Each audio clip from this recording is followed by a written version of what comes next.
Welcome to Football Fever, a brand new show that's hitting the airwaves for the first time here on Chubba TV. I'm your host, and I'm very excited to have on the line one of my good friends, my old sparring partner from the good old days at Soccer Stoppage Time, Andy O. Good evening, Good evening, Chubbs. I don't know how you keep dragging me back, mate. I don't know how you do it, but we're here. We're getting a band together. mate. We are getting the band together. We're all excited. We're going to have Stealth Tony Rallis soon with some big news coming out of. He always has big stories to break, as we know, but it's exciting. We haven't been on for a while since Soccer Stoppage Time, and the A League's really gone kicked on leaps and bounds of late. Mate, I can't tell you how many people have asked me since I think it was since COVID or before COVID that we officially stopped, and every time I go to watch young NPL games, whether it's my daughter or friends or kids of friends, everyone just asks me, what's going on with the show and when are you guys coming back, and we miss it and all the rest of it, and they do miss Tony's bombs, and he's known to have a few bombs uh, launched through the show, and mate, I think we're sort of Yeah, we're and back, and we're going to be firing. and the NPL's been flying. I mean, the NPL the last couple of seasons has really gone to new lights, and really taken off as well. All the games being live on YouTube has been a huge success. And we'll be talking to league leaders, the Spirit of Sea, who are the surprise package of the MPL one at the moment, with David Perkovic later. We'll get him on and see what they're doing out there, because they're really taken the league by storm this season. Mate, I've been keeping a close eye on the NPL as I always do, both here and in Victoria, with some mates that are down that way, that with kids that play as well. But yeah, look, always been exciting. And Chubbs, I mean, you saw the other week the scenes that was out of Preston, down in Melbourne, Preston versus South Melbourne. We know it from back in the glory days of the NSL, and a crowd of 9,000 people or whatever it was, and it was just a sight to behold, and that's the sort of stuff that we miss here in football in this country at that level. We'll go quickly. We'll start off just quickly with the A League. We'll just go quickly through the A League results. I'm sure everyone's up to date with them, but we'll quickly go through them, because the A League was raining goals, and boy, there were some cracking goals in this round. I mean, if people don't watch the A League, they should start watching it, because the level and some of the goals that are scored in the A League this season have been phenomenal. It all started on Friday night. We had a cracker with Macarthur FC and Newcastle Jets in a 3-3 draw. On Saturday, Wellington Phoenix and the Wanderers played a 2-2 draw. Um, Sydney FC went down to Melbourne City 3-2. And the big one, the cracking game of the round, was at Melbourne Victory, with Melbourne Victory beating Adelaide United 5-3, and that was a cracker of a game. Then on Sunday, we had the Central Coast Mariners 3, Perth Glory 1, and the league leaders, Auckland FC, they continued on their marching way, beating the Brisbane Roar 2-0. Melbourne Victory were outstanding. Yeah, big rivalry, Chubbs. Big rivalry, victory in Adelaide, as we know, in the A League. It's probably one of, apart from your derbies, it is one of the biggest interstate games. And boy, I tell you what, I was watching that game, and you just couldn't look away, because the amount of action, and obviously the goals. Some people say, the goals is not as entertaining, but obviously, that's where the action comes from. You love seeing goals, as opposed to something like a 1-0 or 1-0 or nil or scoreline. So very entertaining, very big win for Melbourne Victory. They were down and out for a couple of periods there in the game, but credit to them. They're obviously in there with a big shot. With a big shot this year, they're sitting well inside the top six. So it is nice and tight, as we know. Apart from Auckland, who's streaking away at the top, but yeah, no, it's just going to be an interesting run into the finals. I'll stop you there, because we have got our man online. We have got him, the man who we used to do a lot of throwing him backwards with Stealth Tony Rallis in the old days with Soccer Stoppage Time. Good evening, Stealth. How are you? Good evening, boys, and congratulations Pro TV, Cover TV. Best to you, Andy. Andy Switzerland. Oh, good to see you again, son. Dad, you look younger than I've ever seen you, mate. I look what? Sorry. Younger. Yeah, I doubt that. But anyway, it must be the screen. I haven't cleaned it. Stealth. We used to do soccer stoppage time. Now we're bringing a brand new show, Football Fever. As we know, we usually get you on to be breaking stories in the A-League with transfers and scoops and so on. But I think I've got a scoop of my own today that I want to bring out to you, and you tell me if how correct or factual I am. My reports and my sources tell me only 3 to 4 hours ago, that the Newcastle Jets had sent a written letter to Robert Stanton saying that he will be terminated at the end of the season. Have you heard anything of this? Without going into the particulars, I have cited Newcastle Jets suggesting that they are going to put Robbie Stanton on notice. What I don't believe is that what is going on at Newcastle with Robbie Stanton. I mean, in the last 8 weeks, he's only had one loss. He's developing players for the Newcastle Jets, the NPL, the YPL, and so on. He's been doing a terrific job. And if you could say anything, I think that's only 3 losses in the last 12. And if anything, Newcastle Jets are on the way up. They're not on the way down. So what is the theory and what is the reasoning behind even the thought of terminating Robbie Stanton's contract at the end of the season? I think Chubb, you need Morris Brachetto. Sorry, Brachetto is an Italian delicacy. Morris Bisset, chief in command for his conduct. All I can say is 14 weeks ago, Robbie Stanton signed a 2-year. And he's only in the meantime.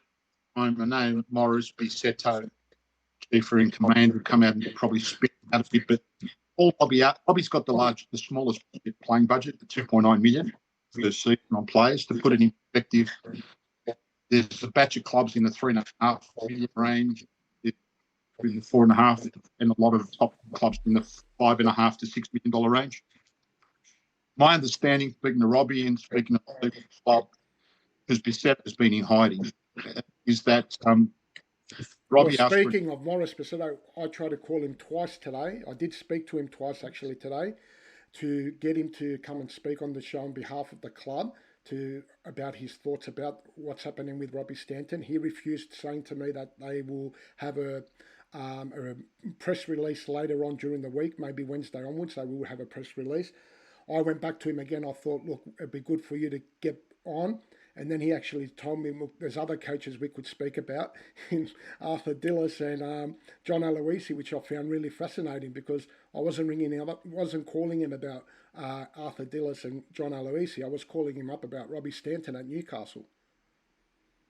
Yeah, look, Morris Bissetto is a bit of a character. From my understanding, he was removed as a CEO of Western United after 6 months as a CEO. He's been a stealth in his current conduct. He's really behind the scenes, bit of Mussolini type, and we all know what happened to him. All I can say is that Stanton signed a contract, a new 2-year contract for being with him. He didn't ask for any extra resources as far as budget. He had an extra assistant, because when you go and recruit multiple players from NPL clubs, NYL clubs, players that are unwanted. I mean, Stamatolopoulos is a classic example. The game plan of development program Newcastle was good coaching and good standard backup staff under Shane Micheski and Robbie Camp's initial. They reaped the reward $400,000 transfer in Stamatolopoulos. There's a couple of pending international transfer players like Clayton Taylor and Lockie, but were not wanted by Sydney and Central Coast, and others like Gross and Timmins and Eliad, and they've all sprung to life, and that's got to do with Robbie Smith and his assistant to run everything. They've done a top job. Not sure why they would issue a letter to terminate him after the success they've had. Quite correctly, one lost in 8 weeks, 3 losses in 12, on a $2.9 million budget, which is less than 50% of what the 3 clubs are spending. So, interesting times. We heard the rumour until we got notice 3 hours ago. It's just a shock because, like I said, Newcastle Jets have really been on the upper, and with the new board that came on, we were hoping big things for Newcastle Jets down there. I mean, Tony, am I right to say, I believe you've got quite a few players down there at the club? Yeah, look, there was Stamatopoulos was sold for $4,000 last year. There's 2 that are brought to leave the building at the end of this season as a minimum. For me, my taking the Clayton Taylors, the Lockie, Ben Gibson, the Costa Grosses, all these guys to the club was because Robbie Stanton's years of coaching was at Sydney under the Corrigan. He made him better players. See that. With a bit of luck, they should be much higher up the ladder. Done well. And you can see that with 1 or 2 top recruitment, challenge for the top 5 or 6. But you'd have to get more specific to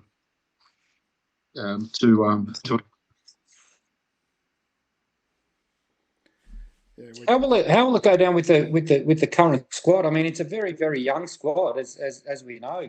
And look, I agree. They're only, I think they're only 6 or so points off the top 6, which is amazing because they were languishing down the bottom there for a while, apart from this run that they're currently on, like you said, the last 10 or 12 games. But how do you think it'll go down with the current playing squad? Because obviously he's galvanised them. I think he definitely has galvanised them, improved them. Like I said, Taylor and Bayless in particular and Grossos have gone on to become internationals. Bayless has gone on to become. They're just some players that he's improved amongst many. Many of those players weren't wanted 12 months ago, 18 months ago. Today, they're most of them more. There's just in the camp, but they're, like I said, 2 of not as a consequence of Stanton's removal. They would decide. Answer the question. I don't know the answer to that, Andy, but what I do know is heaven help the new coach to come. If they're going to have a commander-in-chief, like we said, who wants to involve himself in retention and recruitment, he wants to tell coaches that his son is better than any player in the club and that he should be trialled. He wants his VP of Daddy Daycare Centre to be trialled at Newcastle Jets. Can you imagine, oh, hello, boys, trialling this player. It just happens to be the acting manager of football, Daddy Daycare Centre. He just needs to have a game. Like, you know what I mean? Like, please. You're the best. Don't they? Incredible. Tony, you're the best. Before we go to another, just because we haven't had you a while for soccer stoppage time, the Auckland Kings have entered the competition, really doing well. Your thoughts on how the A-League's progressing, Tone? Like I was saying to Andy, it's a shame it doesn't get the bums on the seats I suppose the A-League deserves, because the football at times has been excellent this season. Some cracking goals, great level. We know Scandinavian clubs have been coming after players. The MLS now have been trying to get our players. The transfer market of our players has been, it's bigger than it's ever been in quite a while. It's just if we could get the more traction to the A-League, which I think the competition does deserve, we would be in a better place. But the Auckland Kings are really, doing really well with Steve Auckland FC. Auckland FC, yeah, Auckland Kings, Auckland FC. I think kudos to Steve Corrigan. A lot of people wanted to criticise a guy that put 5 trophies as head coach of Sydney FC. Built a squad, and while he's signed some tremendous international play, there's a lot of New Zealand NPL standard. Real fist of it. There's been a couple of. That's understandable with the Varistas and the Gillian, the Rogersons, who are coming from effectively NPL they're fatiguing a little bit, but still done a tremendous job. I've got to give credit to Nick Becker and Terry and Dougie Coors, CEO, football director, and head of recruitment, even Danny Humphrey. And they had a plan backed up with their fantastic owner, Bill Foley. Bill Foley owns Bournemouth Club, a Portuguese club, owns 30% of Hibs, owns 45% of Red. They put a lot of money into Auckland. They're building plans. They've done a try. I've gone to one of their games in Auckland. It's an outstanding day's event, and congratulations. As far as to your second question, Chubb, the outlet tremendous problem, often disregarded by people from within, whether they're incompetent people or biased people, jealous people. Simple facts, 2020, I think the whole A-League had $2 million worth of transfers. 2023, there was 21 million. We're selling players to the MLS, to Scandinavia, to the Championship. Just to speak, I won't mention the club. I've had my second MLS club visit Australia. The first one resulted in the old Luke Brooks coming over to a great MLS club. There's another one today that's gone to 3 or 4 matches, and there's many others to come. And we're hoping that's going to generate a lot of interest and further transfer fees, because the clubs need it. The APL's distribution. Andy? Jones, I just want to ask, and you, Chubbs, has Auckland FC's success come to detriment of Wellington Phoenix? Because it wasn't not that long ago when Ufuk Talay was there that they were quite a force, Wellington. And I mean, look, I thought it's been a long time coming to get a second team there in New Zealand, and obviously it's been very successful. But just with Wellington not in the mix with final contention this year, is that something that did they maybe underestimate how good Auckland were going to be? I don't think so, Andy. I think you got to look at the facts. They sold Paulson for 1.6 million, and he's only back here. They sold Instrument for 800,000. They sold Ben Old for $1 million, and they lost Grayev and Pennington amongst 1 or 2 others. And that, I think Chief's a good coach. He's proven he's a good coach. You can't throw a bunch of kids in after you lose 7 and expect to scale. Yeah, they definitely lost a lot of talent, that's for sure. Yeah. Tone, moving. Understand how we could develop what was going to happen. Tone, moving forward, I know you always have something tucked away in there. Anything moving forward? Any other breaking news we should know about before we let you go today? A testament to the A-League and its standing is that a former Merseyside great, an Everton great, the diminutive Adrian Heath, former Everton number 8 for the guys that played with Graham Sharp, and was part of that side that won 2 titles. Adrian Heath's been coaching MLS, last club being Minnesota. He's thrown his hand in the ring and spoken to A-League clubs. So the great Adrian Heath might be blessing the A-League from a perspective. Looking at his history, it's not just because he's a former great side representative, but he's done some tremendous work. Identified a lot of talent. He's a developing coach. Had varying success and more development of young talent. So I really hope he comes to the A-League, bring out a few more of those Everton side to whatever club he might. Well, that'd be huge for the A-League, like you said, a legend of Everton with a league title and FA Cup back in the glory days. I mean, it will be a huge boost for the A-League, and that's it can only benefit the A-League in the long run. Look, I don't think it's about you've got a hot on that. I think he's proven in the last few years a man of substance. He set up UCL clubs. He's built them. They're the top coaches we need. We've got a lot of talent. A lot of talent. It's been demonstrated by the results. People want to bat when our national youth teams were doing well, but they won the Cup, they wiped the floor of Japan and Saudi Arabia, all had 3 or 4 years of professional football. Our under 3 had a friendly against Croatia. We're talking about, we're not talking some two Bob National. And look, the kids have, the year we're selling it. Look, good luck to the clubs. It was also done a great job. Tony, can I just ask you, before we let you go, something that's been a hot topic, obviously, since we went off air many years ago, but the whole B League thing that we know it's out now. It has been for a while, and it's been narrowed down and shortlisted and whatnot. Just wanted to get your thoughts on it, and whether the big question is how successful it's going to be. They're playing like a round robin competition at the end of the NPL season. I think you've answered your own question. You know my thoughts from back then, Andy. I didn't think it would succeed. It's a watered down version of what they wanted because they didn't get nothing. And it's going to be under-resourced. But I hope it works. I really do.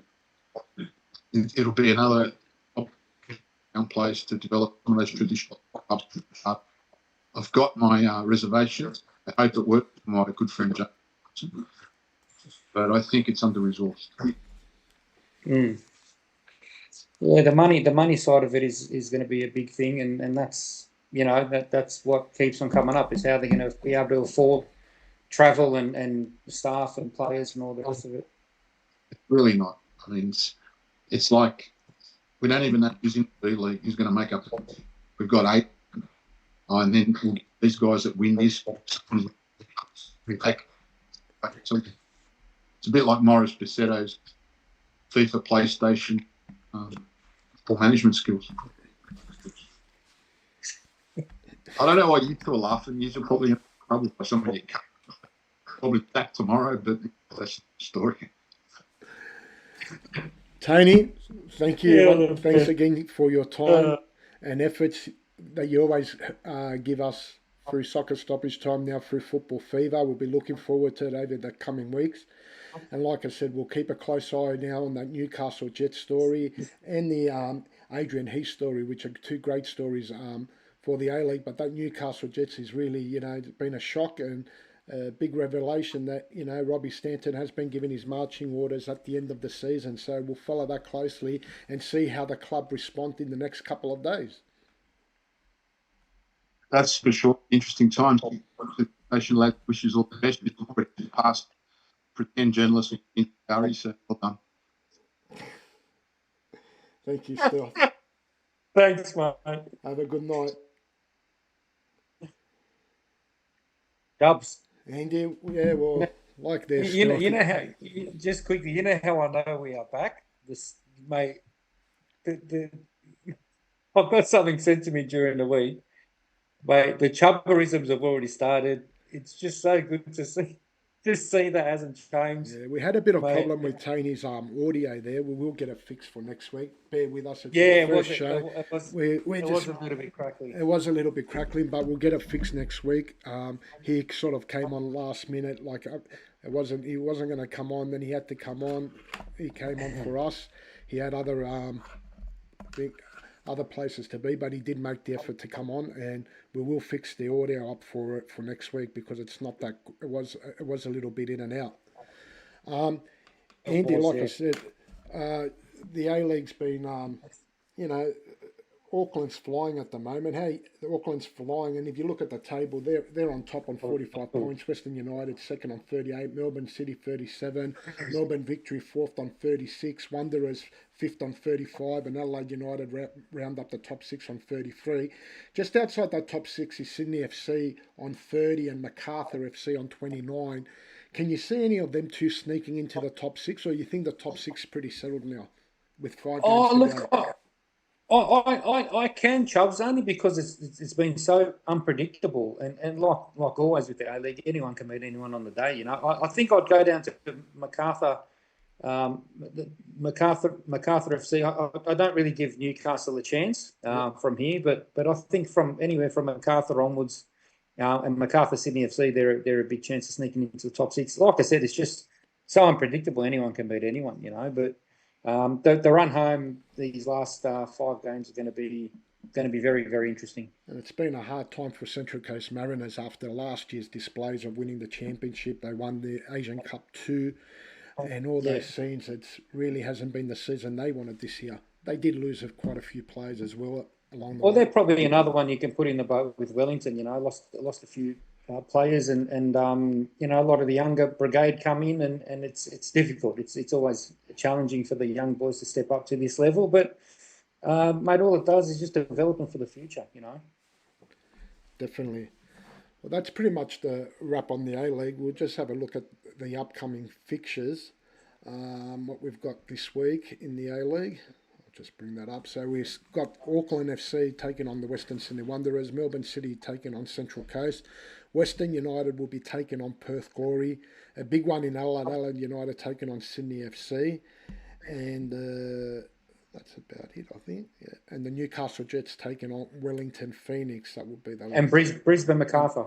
Brisbane Macarthur. Yeah. Yeah. What's your pick of the Adelaide Sydney FC is a big one, isn't it? That's a big one. You would have to favour Adelaide at home, but Sydney FC have caused quite a few upsets up there over the time down there at Hindmarsh Stadium, so you can never write Sydney FC off down there. But you would think that Adelaide United should be too strong. And second week in a row for Wanderers in New Zealand, so they played Wellington last week, and now Auckland FC. That's going to be a big one as well.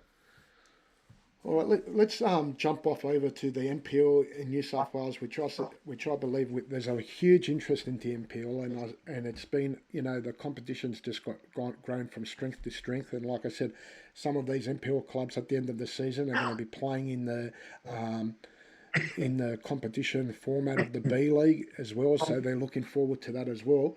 I'll just quickly go through the results of the weekend, and then we'll talk about some of the games, and then, like I said, we're going to tee up David Perkovic, who's done a fantastic job at New South Wales Spirit FC. You've got to remember, Spirit FC last year were with us at Hills, when I was at Hills. At one stage we're battling maybe a talk about being relegated, and they've turned the season around to be league leaders and playing some breathtaking football as well. Sydney Olympic Central Coast, unfortunately, Sydney Olympic, their game was the only game washed out from the rain, playing up at Belmore. That was the only game washed out. Like I said, league leader Spirit FC would be disappointed because they really should have beaten Sutherland Sharks. They had a 1-1 draw. Current champions league, Marconi, were too strong for the Western Sydney Wanderers, beating them 1-0. In the local derby, St George FA versus St George City, St George were too strong City to beat St George FA 2-1. In an absolutely cracking game on Sunday afternoon, if you got to watch it on YouTube at all, it was RPF 4, Rockdale 3. And we're going to bring up Jurasevsky. I've got to speak about Jurasevsky to you, Andy. Blacktown City 1, Manly 1, Wollongong Wolves 1, Sydney United 2, Sydney FC 0, Mount Druitt 2, and our man Thomas Lopez was on the score sheet there that we know we follow closely with the Brazilian. So Thomas Lopez and the Brazilian, and Mount Druitt need goals. If they can get them two playing together, they'll have a good chance of staying up, because Thomas Lopez, we know how deadly he can be, and if he gets given a chance, and if the Brazilian can start finding him like the other day, and they can work a combination, mate, Mount Druitt will go a long way for Mount Druitt staying up in this competition. Just before we talk about these games, we'll get the results quickly of the NPL League 1. We had Hakoah 0, Northern Tigers 2. We had SD Raiders 3, Canterbury 1, Bankstown City 0, Blacktown Spartans 2, New South Wales New Interlions 2, my team Dulwich Hill, yes, we beat Bonnyrigg 2-1, Hills United went down to the Bulls 1-0, Raldemere went down to Newcastle Jets 4-0, and Mounties went down to Macarthur Rams 1-0. That's the scores from the NPL 1 and NPL 2. Now, looking at some of those games, like I said, that game, Apia versus Rockdale, right? Like, you watched the A-League, and that was like A-League standard. I mean, it was a topsy-turvy game. Apia were leading 2-0. Rockdale came back. Rockdale took the lead. Apia came back. But please, Jurasevsky, he's won every award possible. But go have a look at the hat-trick he scored. He scored a volley, a volley from a corner. A ball played through to him, he beats his defender, he scores. He gets another chance out wide, cuts inside on his left foot and scores. I mean, the A League and probably even Australia international football, the Baker Yurosevsky, as they call him, the Baker, we've been denied of seeing him play at a higher level in the A League or even play higher, because in the NPL he's been phenomenal. If I try and say that word. Yeah, Chubbs, he's had A-League experience, been at Sydney FC back in the early days, and still only 31 years old, but a hat trick in less than 25 minutes, I think it was, in that second half there. It's unbelievable, mate. I went to the grand final, Parramatta Stadium last season when Marconi took out, and the scenes there and the crowd there was just unbelievable. It's and if you don't get out to your local NPL games, do yourself a favour. If you can't get out to a game, watch it on YouTube, as you mentioned, on the NPL TV channel. It's just the talent that we've got there, and that's why we hope and pray that something comes from this B League, that a lot of these players that are in these that are in the NPL can somehow find that as another stepping stone to further their career. But it's we know they're two bitter rivals, RP and Rockdale. Especially when the goal comes in injury time, Chubbs. It's always a lot of drama there. But it was it's massive for RP to fight back the way they did, and managed to get on equal points now with jumping in is important, but also with that injury time goal. I mean, Simmons also equalised in the 87th minute. And came also with that strike from outside the box to win a 4-3. Wild scenes at Lambert Park. But like you said, I'll quickly look at the table before we speak of a few other games.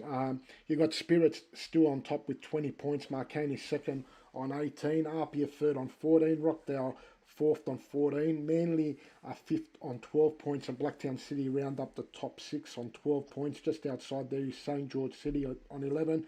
Sutherland on 11. Wollongong on 10. Olympic at 10th on 9 points. Obviously, they've played a game less. Sydney United are on 9 points. Mount Druitt have moved up to 12th now with that win on 8 points. St. George City 13th on 7 points. 14th Sydney FC. Well, if you look at 14th, 15th and 16th in the NPL, you've got Sydney FC, Central Coast and Western Sydney Wanderers, all the A-League teams. Now, we know all these A-League clubs, they probably struggle a little bit while the A-League competition is on, and we know they do get stronger once the A-League season ceases, and a lot of players fall back and play in that competition, which I find a little bit unfair, but that's for another day. But that's when you probably see a lot of improvement from them.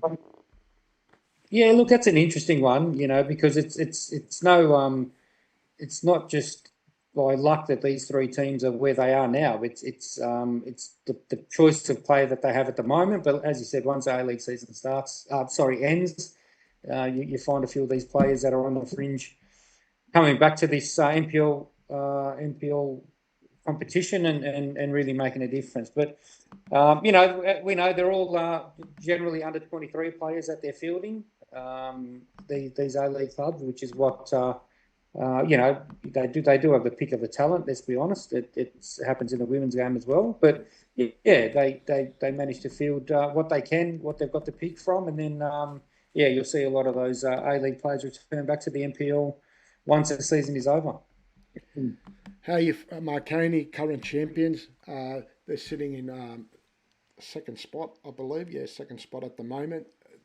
How do you think their chances of going back to back this season, Andy, a club that you follow closely? Yeah, look, my local team, Marconi, I live down the road, and I was actually meant to head up to that game on Saturday night, but I just had some other commitments. But look, considering the biggest loss for them was obviously Tim Wilkowski, who signed a deal with Western Sydney Wanderers, and good on him. It was well deserved. That I think he's 26 years of age.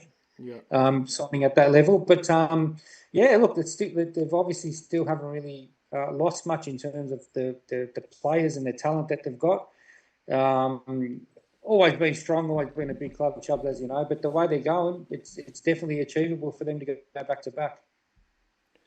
Another team that I think is going to have a big say, like I said, in this competition. I think should be doing a little bit better is another local club, Sydney United, with Anto Juric. Had a good win away to Wollongong Wolves. There's been a little bit of inconsistency, but I thought that they should be doing a little bit better than they are. But you have a little bit of inconsistencies because even Blacktown City.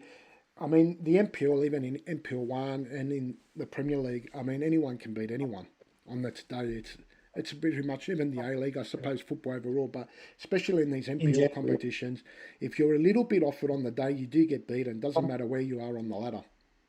And the talent is there, Chubbs. All the teams have got good talents. It's always a mix of youth and older heads, like you said with Jurasevsky, although he's only 31, But the fact that the talent is out there, and you see it, like I said, you see it at the NPL level. You just mentioned that the hat trick and the quality of hat trick that Jurasevsky scored on the weekend was just proves it's a technician at his best at his trade. I mean, unbelievable. When you want you've got a young son at home. If you've got a young son at home playing a striker, get out and watch Jurasevsky. Get out to Rockdale Legend Sports and go watch him. Study him. Watch him on YouTube. Just watch his movement because it's incredible. He's always there. He always pops up. He reads the game well. He's there at the right time. I mean, and in these competitions, if you can have a goal scorer that can score you the 20, 25 goals a season, it goes a long way for you to go close to winning the competition. Yeah, 100%, Jobs. We know how important the goal scorers are at all levels, and if you can get a striker that can put that many, a tally of 20 or so goals in a competition a season, you're absolutely halfway there, so it goes a long way. Yeah, David, like I said, we're going to be speaking. David's going to be coming on now. We're going to be speaking to David Perkovic, who's been doing a wonderful job, like I said, at Spirit FC. I mean, I was actually I saw Adam Peacock last week. I'm not sure if you were, but his son was playing down there. Correct. Yeah. So he's at Wanderers now. Yes. Noah. He used to play at Spirit. So, that's right. So that's what I'm interested to find out. He was banging in goals and really on fire last season for Spirit. Young Noah Peacock, the son of the great Adam Peacock, legend broadcaster, loves football, loves Newcastle United as well. So I had a good chat to him about that, and I asked him about how Noah's going. But yeah, obviously a bit of a step up going from Spirit to the Wanderers. Oh, definitely, it was a good step up for him. But like I said, Spirit's a great club, been run really well down there by David. We're just waiting for him to get on in any minute. He'll be coming on. But like I said, them and Marconi's still undefeated, so it's going to be interesting times ahead. All the big guns are there: Spirit, Marconi, Apia, Rockdale, Manly doing a lot better this year. You've got Blacktown City. I mean, St. George is really doing well with the signing of Bay Antonel. We know Bay Antonel was the partner in crime of Jurasevsky for so many years, and now has moved to St. George, and he's scoring goals for fun this season as well. So, it's a healthy competition. And like I said, you've got Mount Druitt who went up. They're looking to stay up. Young Thomas Lopez, he could keep him up down there. Sydney, so it's an interesting competition, this one. And the one club that I know we get a lot of talk, and I get a lot of talk from. Why they're struggling is Sydney Olympic, but we'll leave that for another day. It's a huge story. Sydney Olympic, a proud club, big. It's got big heritage, a big but unfortunately in recent times haven't been the club that everyone wants them to be. I was going to ask you about them, but I think we will leave it for another day. But what I will ask you about is your club, Dulwich Hill, in New South Wales League One. Big win on the weekend, and we speak quite regularly about your role there at Dulwich Hill. Can you fill us in a bit more, mate, for the people that may not know what you're doing down there at Dulwich Hill? Yeah, I'm an assistant first grade coach there to a wonderful first grade coach in Tony Valavanos, who's been at the club for over 23 years. Tony has. He's been a great servant to Dulwich Hill there, and he's been brought up through the ranks. He won some minor premierships and championships there through the 20s, and finally got his chance at first grade. And he's done a terrific job in with a very, very small budget. I mean, as you know, in this NPL2, NPL1, and NPL competition, there's not a great financial as other clubs. We're not as strong as other clubs, but we have a great youth system. The youth system is run terrific at the moment. The youth league's going well. Our 20s are flying, and first grade we're very competitive. So we're really happy where the club are this season. It's been a wonderful, and Tony has brought in some great people: Spiro Hatzis, Gilly, myself, Imran, strength and conditioning coach. He's really worked hard off the scenes. We've brought M&J Chickens, major sponsor. So the club's worked really hard away and off the park, and we're seeing the results starting to come through our youth and through our seniors as well. Well, it was a slow start to the season from you guys, but I think there was a bit injuries, suspensions, that sort of was a reason behind that. But now that you guys have got some personnel on board, the results are starting to come. Can you see yourself pushing up in those final? It'll be difficult to get to the top two, but in our competition, the top team automatically qualifies to the Premier League. Yeah. The second team goes into a playoff. I mean, we wouldn't. They wouldn't. That was never like we always start You always start the season hoping for that, but that wasn't our ambition. Our ambition was, if we can finish mid-table, and it'll be a good achievement for the club, and then build on what we've started this year and just build on it, and eventually we'll grow on it. Yeah, no, it's good. It's interesting to see Northern Tigers up, equal top with SD Raiders at the moment. SD Raiders is a club that a very, very strong youth. Chubbs, they're one of the clubs local to me that I go watch a lot of their youth, along with Marconi Bulls and Sydney United in particular, that in and around my area. But SD Raiders first grade, it'll be massive for them, for a club like SD Raiders to make it into the NPL if they were to be successful this season. I had a bit of a technical issue, but I can see David nice and clear. He's been patiently there waiting for us. Appreciate you waiting there, Dave. Good evening, I've got to say. Great to have you on our first episode here of Football Fever. And in big news, you're leading the competition. You've taken the competition by storm this year in the Premier League. No one really tipped Spirit FC, maybe even making the top six, let alone be 6-2, six wins, 2 draws and 0 losses after 8 rounds. Dave, what's going on down there?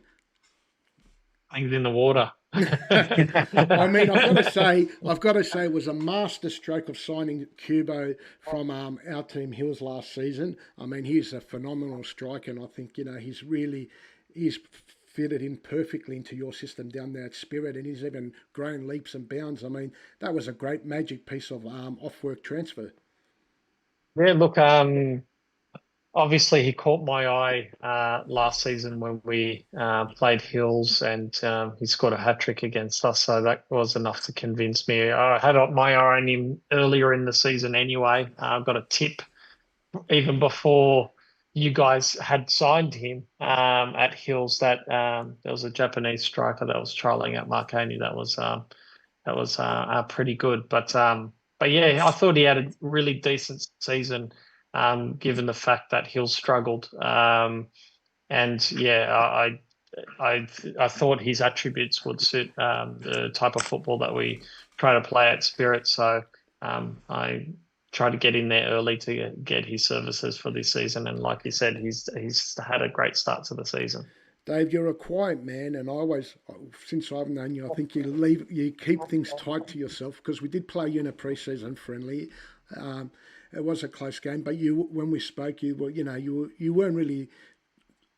Could say last year. Let's be honest. At one stage, people were talking about you being relegated, but you've done well not to be in that position by the end of it. But could you see yourself being in this position where you are after 8 rounds? Did you believe it yourself? Look, you don't really think to yourself before the season starts after 8 rounds where you kind of want to be. You kind of just you have a process that you want to stick to as close to as possible. We had we changed our formation. Not that formations are everything, but it's kind of our foundation of where we want to how we start off in terms of our football. So we changed a lot of things this season in terms of we changed our training nights, we changed a lot of our squad members, we changed our formation. We no longer play with traditional wingers, we play with wing backs.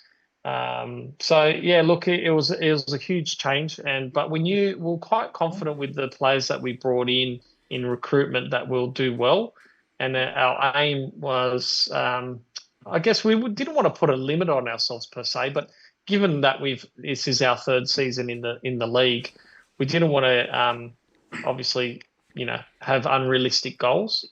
So with I think the season before last we finished 10th, and last season 9th, or 11th and 10th, whichever the way it was. So we wanted to. Our aim was to finish in finals football. We felt that we signed a good enough squad, and they were responding well enough in pre-season to have that aspiration. But now, given the spot that we are in, it's still obviously very, very early days. We haven't hit even a third of the season, but we're very happy with how things are travelling. If you asked me before the season start that I'll be 6 wins and 2 draws, I would have taken it for sure, as most coaches would. I think you'll be very frustrated after the weekend, because I watched the game and you were all over Sutherland Sharks. I mean, a great free kick. I mean, they put 6 on the wall. He still bent it around the corner and scored a cracking free kick. But Sutherland equalled late, and that's typical football. You don't take your chances, you don't bury them, and they get one opportunity, and it was 1-1. So it was a little bit of a missed opportunity there on against Sutherland Sharks on the weekend. Yeah, definitely. Look, to be honest, I thought our first half was probably our best footballing display that we've had all season. But as the football gods shows itself, sometimes you can have your best general play, but we didn't really put the nail in the coffin, in the sense that we had plenty of chances. Could have been quite easily 3-4 up at half time. But yeah, it was one of those days where we didn't bury our chances, and to be honest, up until date, we've been very, very clinical. So I can't be too harsh on the boys in that sense, but it definitely changed at halftime for the second half. Sutherland changed their formation, tried to match ours a little bit, and we didn't adapt to it too well. So I'm not sure why, because we've played against that formation before. Obviously, Blacktown City played a similar formation, and Apia played a similar formation against us as well. So it was a little bit of a strange how it changed. Maybe the boys felt a little bit of pressure because they felt like we should have been way more in front at that point. But credit to Sutherland, they got themselves back into the game, and it's a draw. Andy? Yeah, David, welcome, mate. First time obviously speaking to you. I'm just interested to know what your background is, mate, and how you got into coaching, and whether there was any playing days back then, whether you're a hack like myself, or whether you played at a decent level, and just tell us a bit about yourself. Sure, Andy. Thanks. Yeah, look, my father's Croatian, so as you could probably tell by my surname, my mum's from the Caribbean islands, but growing up, played football. Most of my career at Sydney United, played up until the reserve grade NSL level, but I retired at 21. Stopped playing at 21, as kind of a lot of people, a lot of younger players reach that age. They either get to that next level, or they kind of drop off and get into the workforce. And kind of that's what was me. I went into real estate, working weekends. So I wasn't really the type of person to play football for. I only enjoyed it at the top level. I didn't like social football, so to speak. I didn't get that much enjoyment out of that. So yeah, I stopped playing at 21, started coaching at 24, and that's when I met Tony Valavanis, coach at Dully. I coached one season at Stanmore Hawks, and then I went to Dulwich Hill the following season. Did the first ever C license in the country at the AIS. And then in 2011, I started coaching first grade football at Fraser Park. Dave, fantastic. I suppose you've got burning ambitions one day yourself, because I believe a lot of you NPL coaches, I mean, I know Peter Tsakenis has spoke a few times about this and he's a little bit disappointed. But do you think there should be the A-League clubs? I know they now look, even today they mentioned they're looking at a coach from overseas. Do you think the A-League, the NPL coaches don't get a fair looking at the A-League, or just not enough opportunity? It's a good question. I guess Ben Khan trying to kind of change that that feel a bit. He did very well in Queensland and then did obviously very well at Melbourne Knights and then got a shot at Brisbane Roar. Unfortunately, that didn't work out. But yeah, look, I don't see why more coaches isn't given the opportunity. I'm not sure how many get interviewed. I certainly haven't been, that's for sure. But well, if you continue yeah, on this run, maybe by the end of the year. But yeah, I don't know how many coaches get a fair shot at being interviewed. If they got in the interviewed process and they were, someone beat them in terms of their presentation and what they had to offer, then that's fair enough. But I think definitely NPL coaches should get more of a look in at even at just the interview phase and let them kind of showcase what they can do and how they think they can set up their league club that is looking for a gig moving forwards. Because I think the coaching talents at NPL level is getting much, much better. I started coaching in the NPL space, albeit not the top tier, but in 2011. So and to see how far it's come along, it's quite significant. So yeah, really impressed with the tactical nous of some of the NPL coaches that's on showcase week to week now.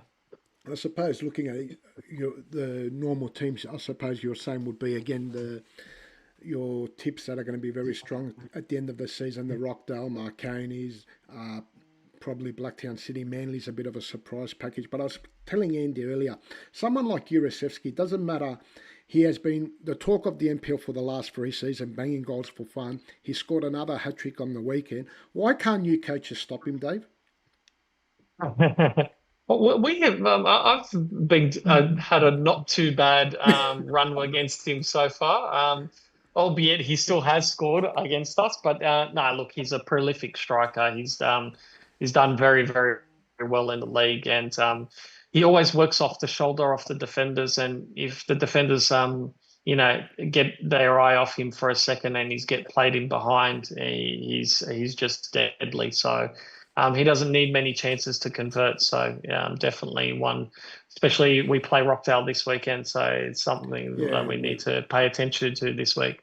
It's going to be a cracker game, and anyone can watch it on YouTube. And if you haven't got on YouTube, get on YouTube and watch the live action on the NPL, just like the A-League on Paramount. There's some great football action. Just quickly, Dave, before we let you go.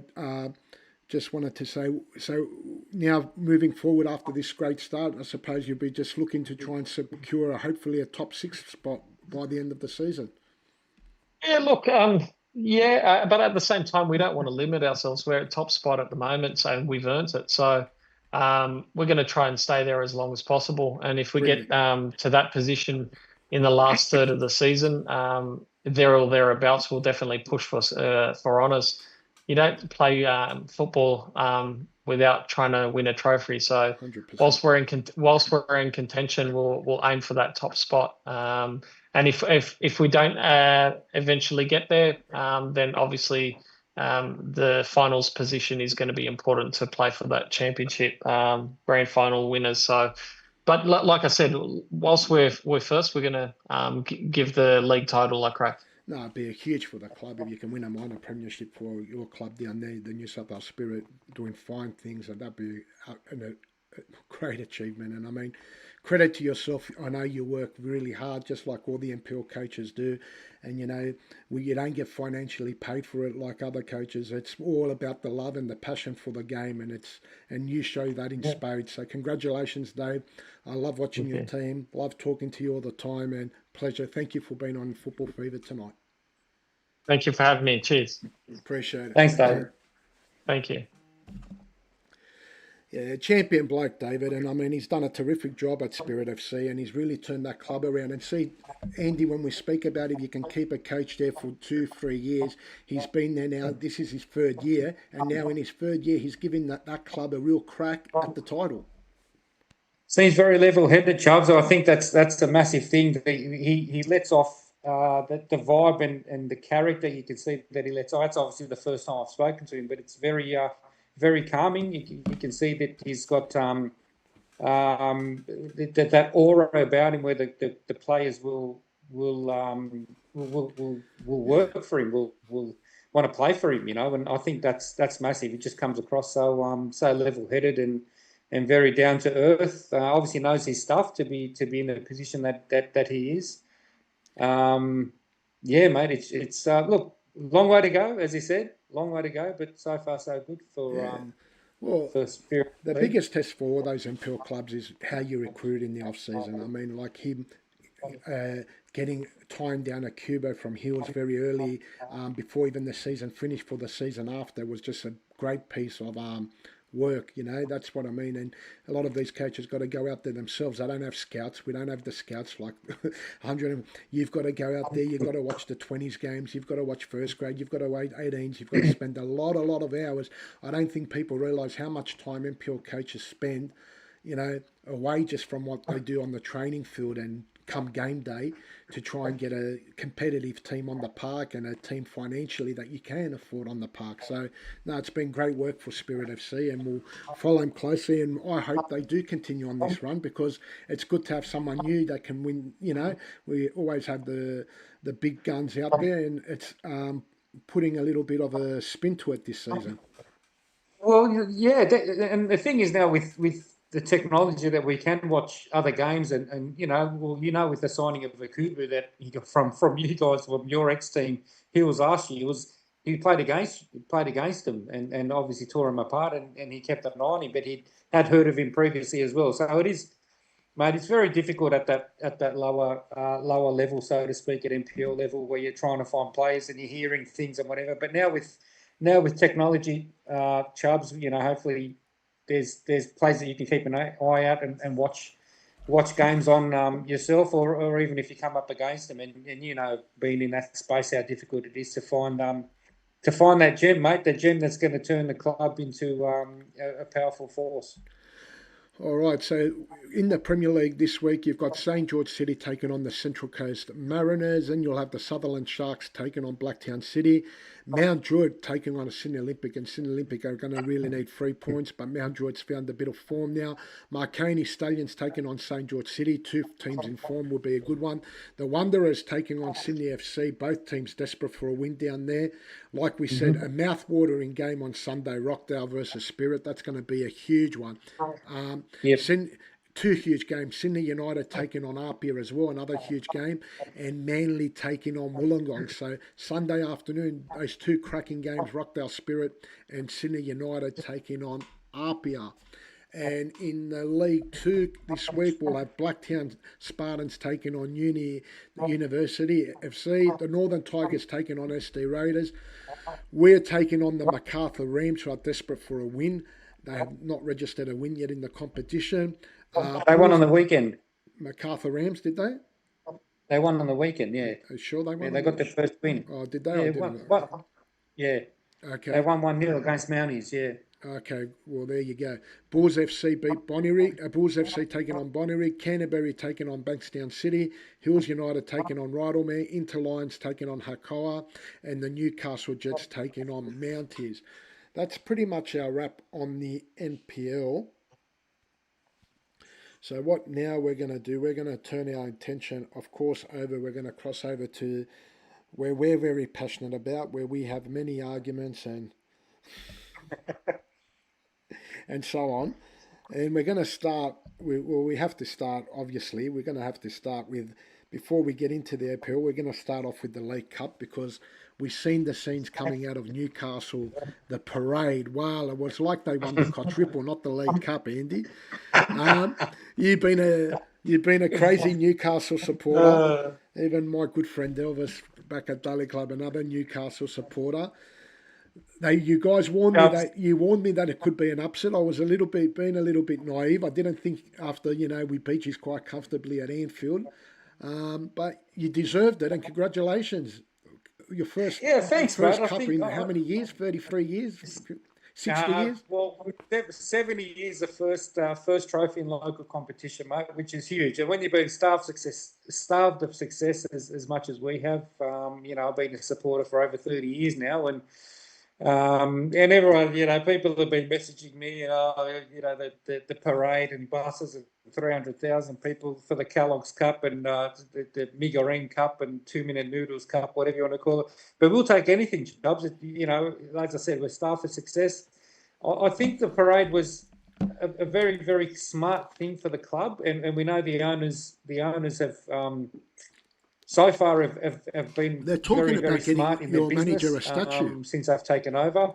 I think the parade just was another way of engaging with not only the audience locally or the fans locally, but internationally, because it's got massive traction. We know Newcastle is a big club locally, but it's not as big as your Liverpools, your Chelseas, your Man Uniteds, etc. worldwide. So I think it was a very, very strategic move and very successful for the club to do that. And yeah, look, everyone knows how passionate Newcastle fans are, Chubbs, and they came out in their droves, in their hundreds of thousands. It was just amazing scenes. Yes, it was just for a Carabao Cup, but like I said, when you've been starved of success that long, it's something where you have to just take your head off and say, I think we did deserve on the balance of play. It was Eddie Howe masterclass, I think I must admit he called it, and it was difficult because we went in the game without Anthony Gordon, which we know was suspended. But the biggest loss for me, Chubbs, leading into it, the biggest worry was young Lewis Hall, the left fullback, who played a very, very good game against Liverpool, although we went down prior, and kept Mo Salah very quiet, which we know is a big avenue and a big threat for Liverpool going forward. But yeah, look, it was a very, very. I was absolutely over the moon. I shed a tear, mate. I'm not going to lie, being a supporter for that long. But yeah, I think it was well deserved on a balance of play. I'll interrupt you there to welcome one of our hosts from Soccer Stoppage Time, VP Nick. He's running a bit late. I can't hear you, mate. You can't hear me? Can you hear me? Yeah. You can't hear me?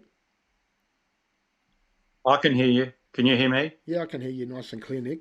Welcome to the show. I know you were running late. We haven't had a show altogether since Soccer Stoppage Time. Glad to have you back. Yeah, glad to be back. It's nostalgic being back.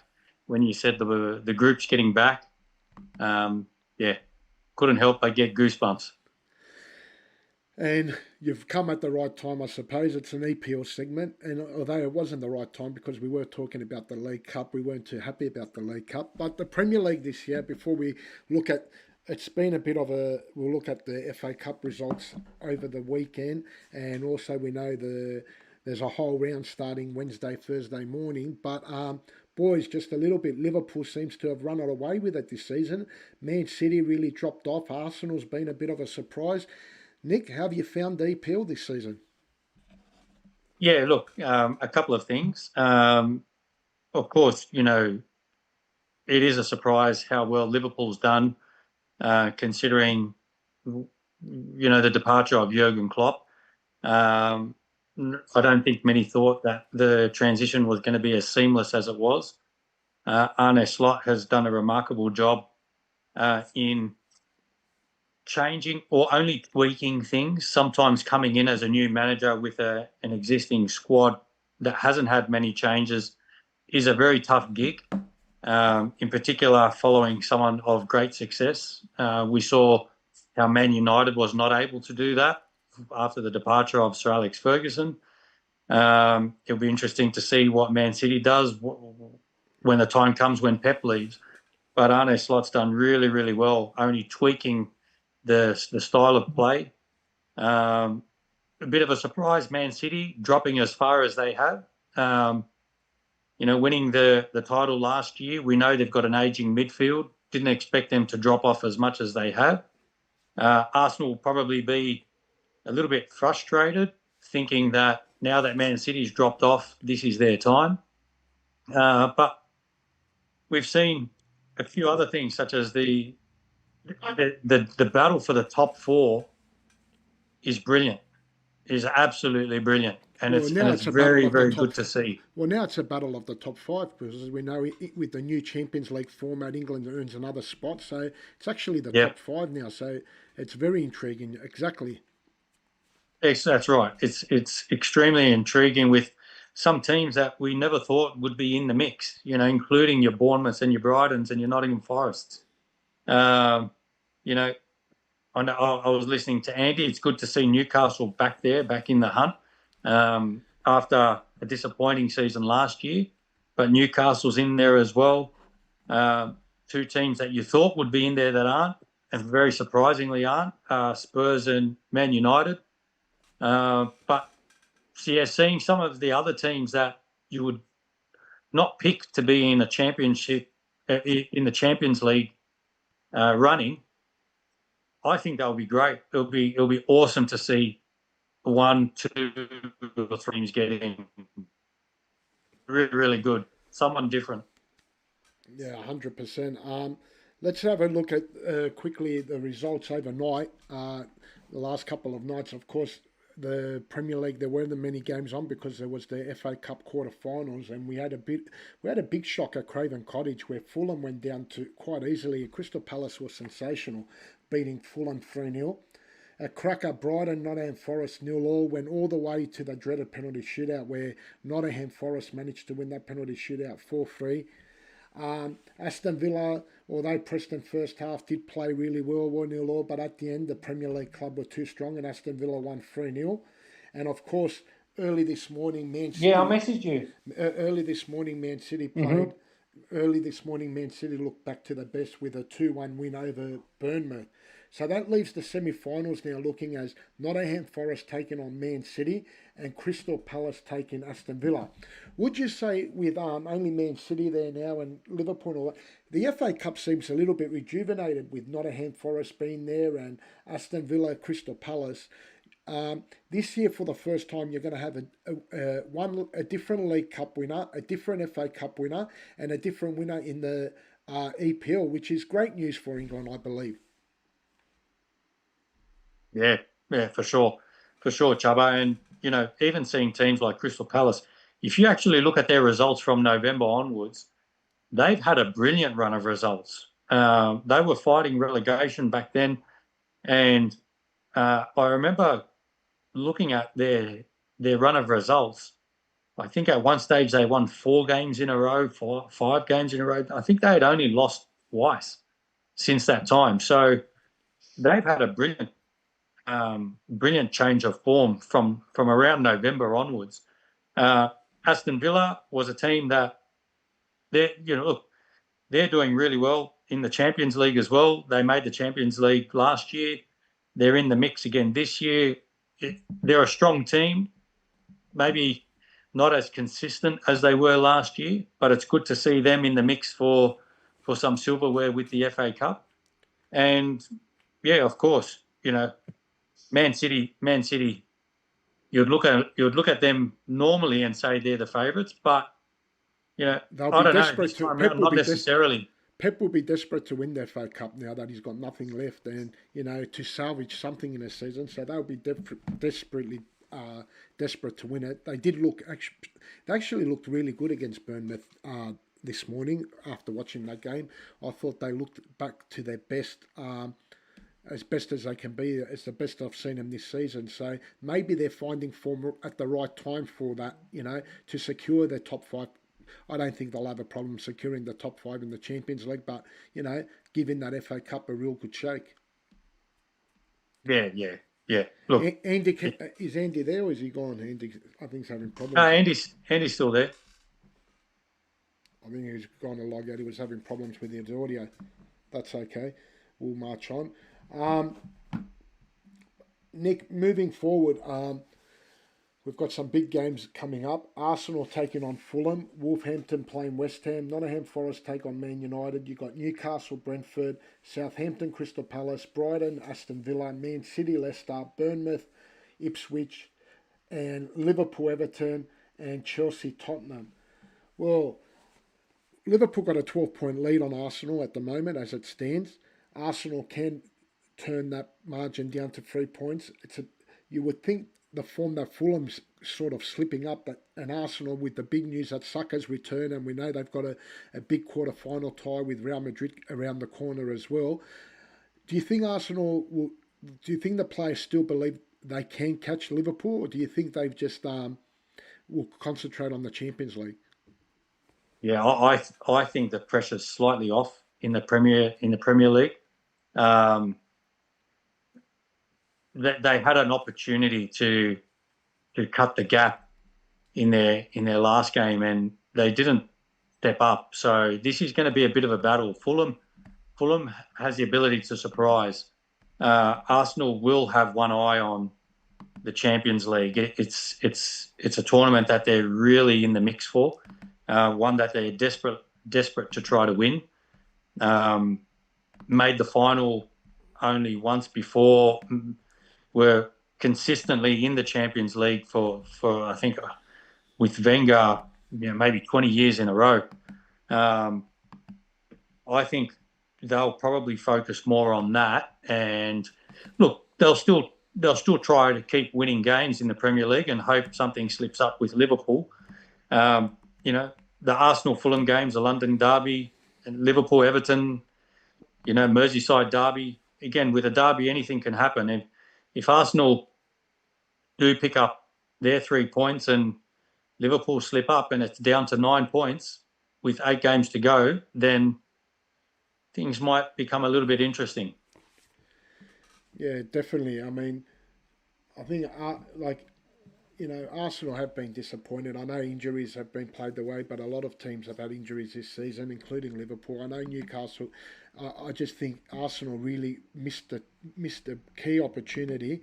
Was in the winter window there. They didn't sign a striker, and then after they lost a few more players, they got caught out. So I think, it was pretty much a poor management or poor decision making from them not to get a striker in that window. And it's probably left them with a little bit too much to do. But I think the break for Liverpool would have done them the world of good. As you know, they had a week from hell going out of the Champions League to PSV, then losing the League Cup to Newcastle. Players went away, played over in all different Nation League games that come back now to a bit of a break, and now they can really concentrate on a sort of a 9-game new competition, and secure their 5 wins to win the title, because it'll just be disastrous if Liverpool don't win the title from here.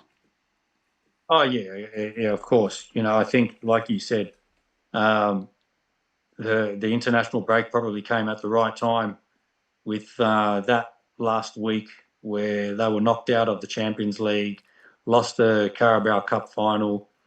A very tough week for Liverpool, for the team. Some players probably towards the end were a little bit jaded. A blessing in disguise not playing FA Cup this weekend as well. It gives the players that return from international duty time to get back into the groove, to train together. We know it's always a problem, those especially travelling from afar, that they don't get time to really train together. They usually only get one training session in, but this has now been probably 4 or 5 days for those players. 9 games to go. As you said, it's a 9-game competition. I think they're going to try to do it as quick as possible. They're just going to keep trying to clock up those wins and try to win the league as quickly as possible. They don't want to leave it quite late. Otherwise, the pressure will be too high. Andy, you got Liverpool on 70 points, Arsenal on 58, Nottingham Forest on 54, Chelsea on 4th on 49. Man City round up those Champions League spots on 5th on 49 points. Just outside those Champions League spots, you've got Newcastle 6th on 47, Brighton 7th on 47, and Fulham 8th on 45, and even Aston Villa 9th on 45, and Bournemouth down to 10 on 44, who could still, make those top 5 spots. Now, talking about Newcastle, Andy, there's been a lot of talk this year about Alexander Isak. He's been in sensational form, as we know. If you believe all reports, turned down another offered to sign with Newcastle, turned the contract down. He wants to wait until the summer. Unless you guys make the Champions League, are you worried a player of his capability, where we know Liverpool and Arsenal are ready to go to war for him? Are you worried about how important it is now for, after the League Cup, is to try and secure that Champions League spot? Because obviously if you do make the Champions League spot, I don't think he'll be leaving. Yeah, that's the biggest talking point, Chubbs. But I still believe he will stay even if we don't make Champions League. You're not concerned of him turning down the latest offer again? No, well, technically he's still contracted for another 3 years. So I think there's always going to be noise around players of that quality. But I think the biggest thing is who's going to afford him. He's not going to go cheap. Well, they're talking about there's £150 million. I know Liverpool are ready to offer 3 players plus £100 million. Arsenal's the same.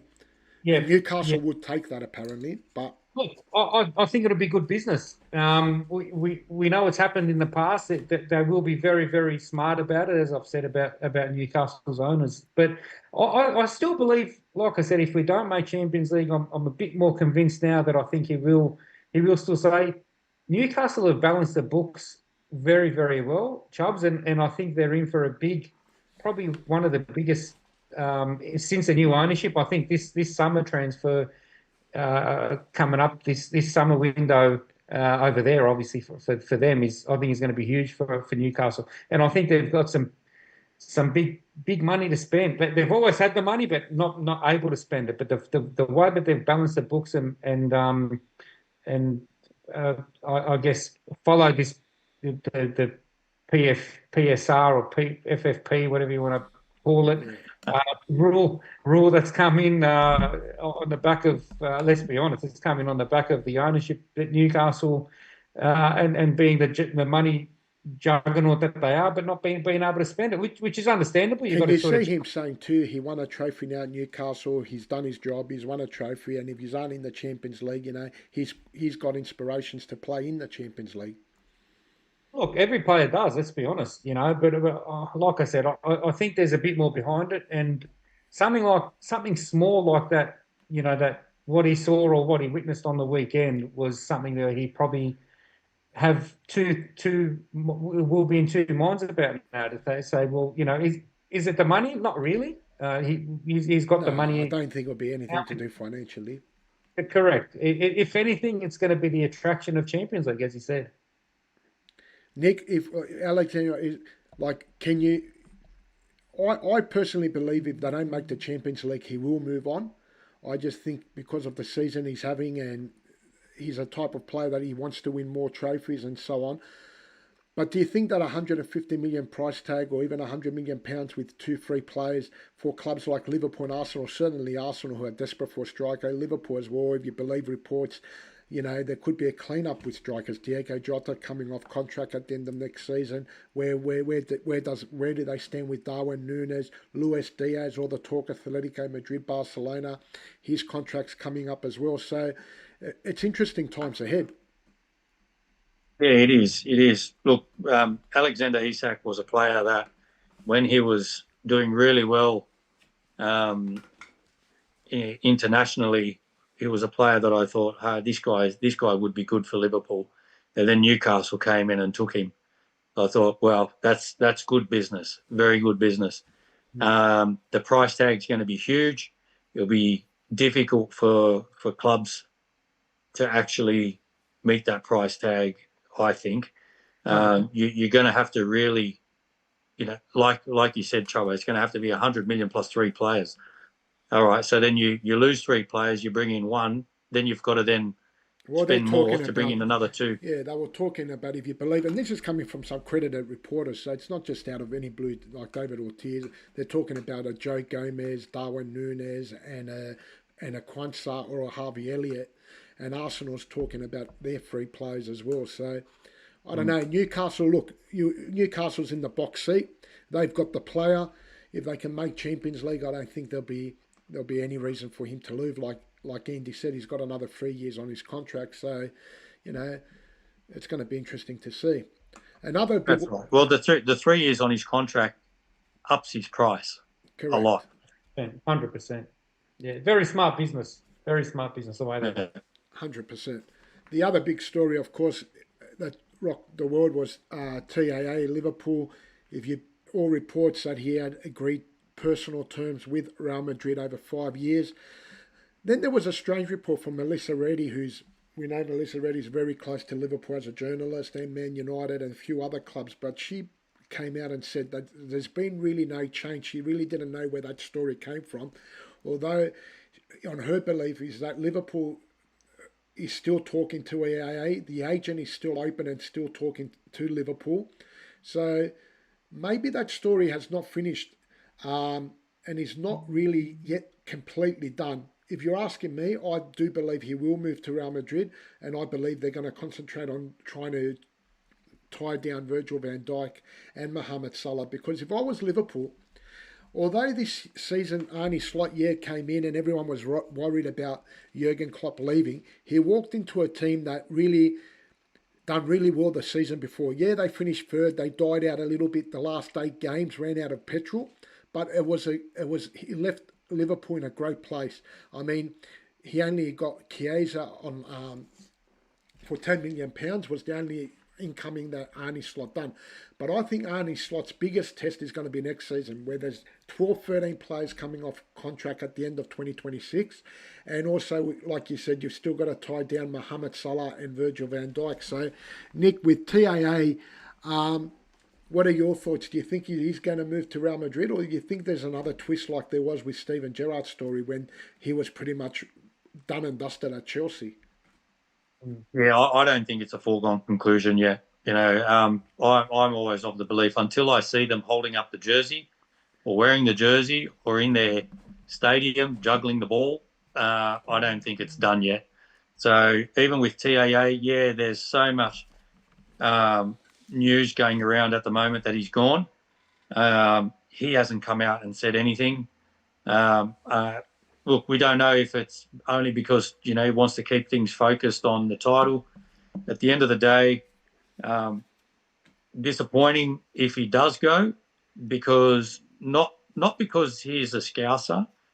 And, you can't expect someone to just stay at one club for their whole lives, Players, yeah, loyalty is one thing, but players are also looking after their livelihoods and their careers, their families. So if big money comes, you can understand why they would go. The disappointing thing is, as we were talking about Isak, he's got 3 years left on his contract. There should have been no reason why his contract should have been let to run down. So if he does go, he goes for free.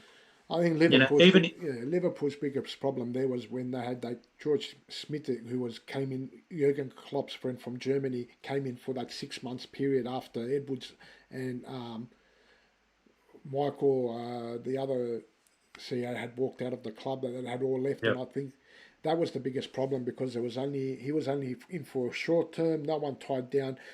They never tied down Mohamed Salah and Dijk. They probably weren't in the best of form, but they should have tied down TAA.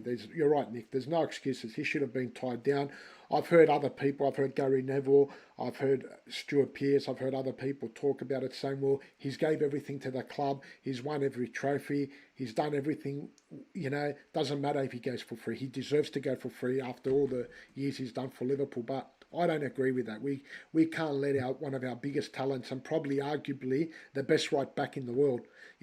He's got his critics defensively, but there's not a better attacking right back in the world than TAA on his game, on his day. So, it's incredible that he wasn't tied down to a contract at all. Oh, look, yeah, for them to say he's entitled to go for free, obviously they miss the concept that football is a business. And in the same way that he wants to go, if he wants to go there and he goes there for big money, why? Because, it's a business and he's looking after his livelihood. In that same frame of mind, then you've got to say, well, Liverpool as a club should be making money off that commodity. Players are transferred. The reason why they're transferred is because they're bought and sold. They're commodities these days. It's not, like the old days where I would go somewhere because I like it and I like the club, and, I don't like the club anymore, so then I leave. No, you've got to tie down your assets.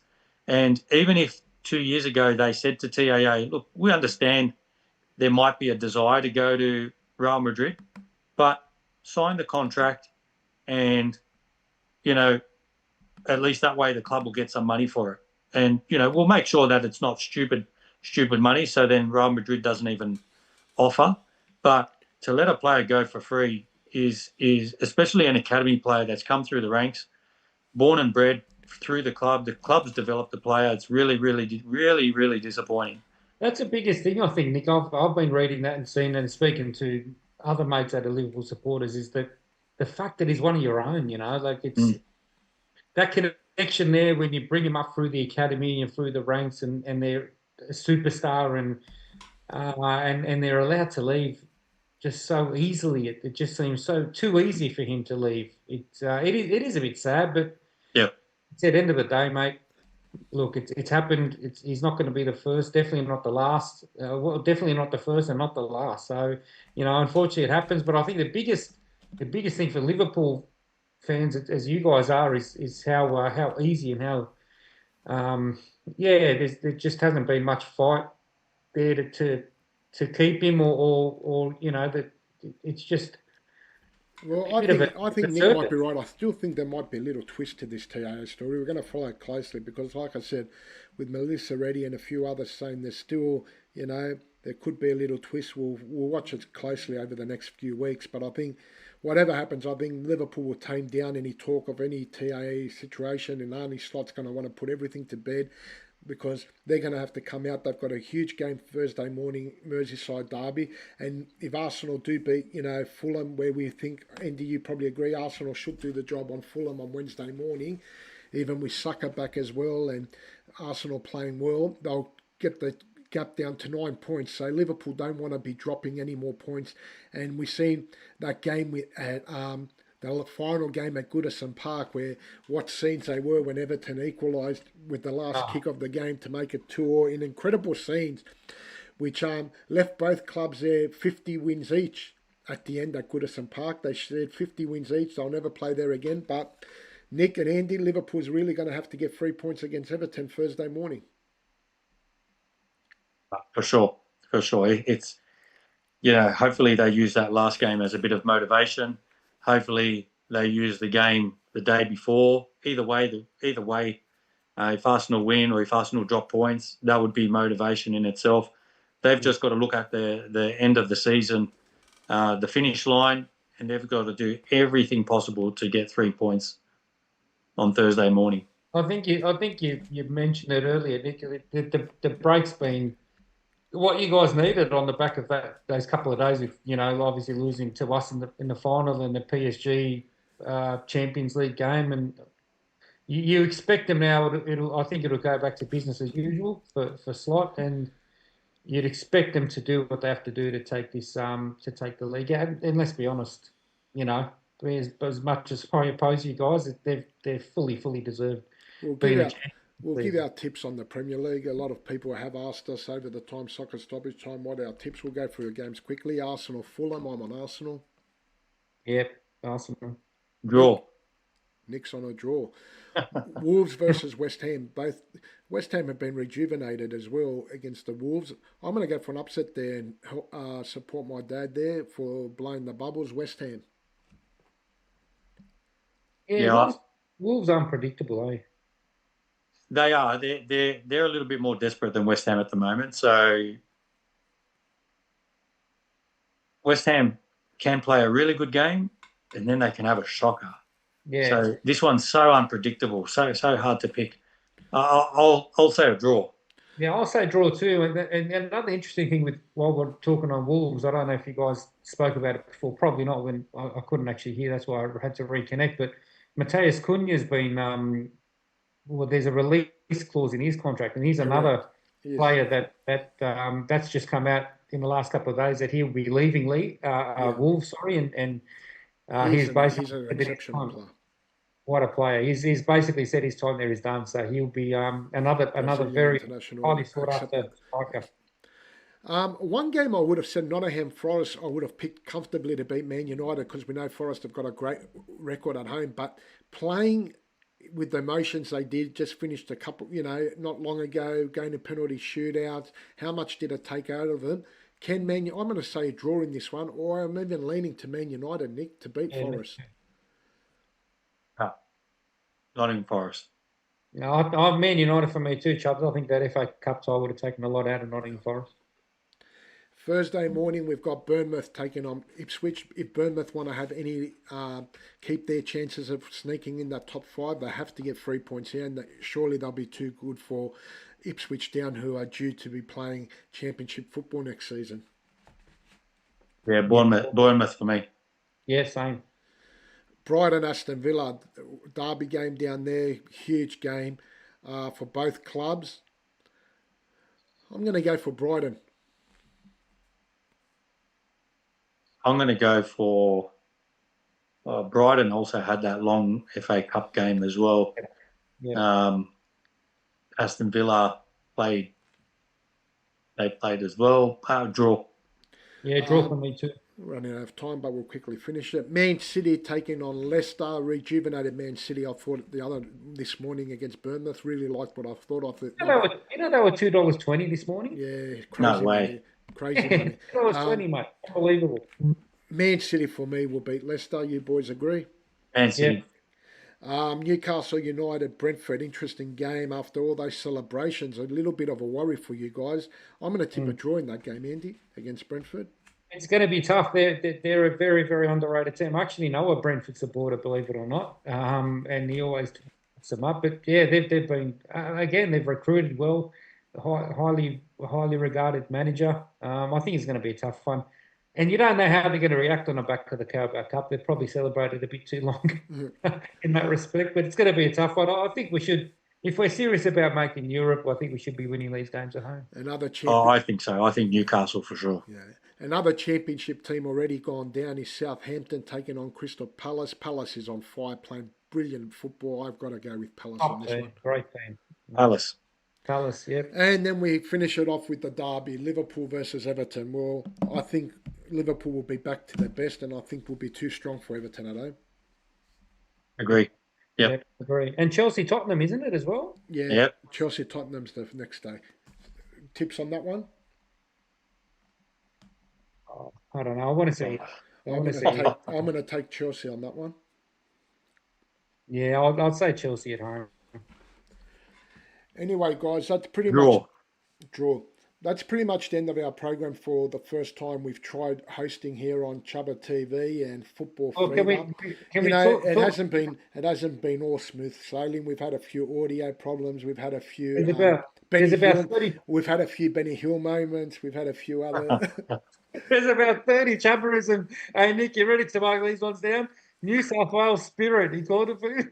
Yeah. But we'll be back. Alexander is. New South Wales. We're glad we're back. We're glad that Stealth is back.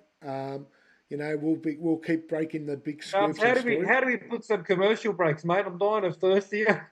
Mate, this is new technology, mate. Doesn't work like that anymore, Andy. We've got to get down onto it, mate. Some commercial breaks. Anyway. Firstly, again, we broke that story, the huge story that we broke first. Football Fever has broken it, and I believe some of the big media outlets are now tuned in and going to break our story, with Robbie Stanton being given his marching orders at the Jets at the end of the season, officially being given his termination letter. So we broke that story tonight here first at Football Fever. So we'll follow that up in the next couple of days as well. But once again, we'll be back next Monday. We'll try and be bigger and better and improve as well in things we haven't done well. But, this show will grow, just like the audience and just like we did with Soccer Stoppage Time and got it to an award-winning show. That's right, Chubba. Well done, mate. Well done, mate. Yep, and we'll hopefully. There's always room to improve, mate. Like anything. 100%. All right, boys. We'll speak off air, and we'll be back bigger and better next week. Thank you. Thanks, boys. Good night, everyone. Good night.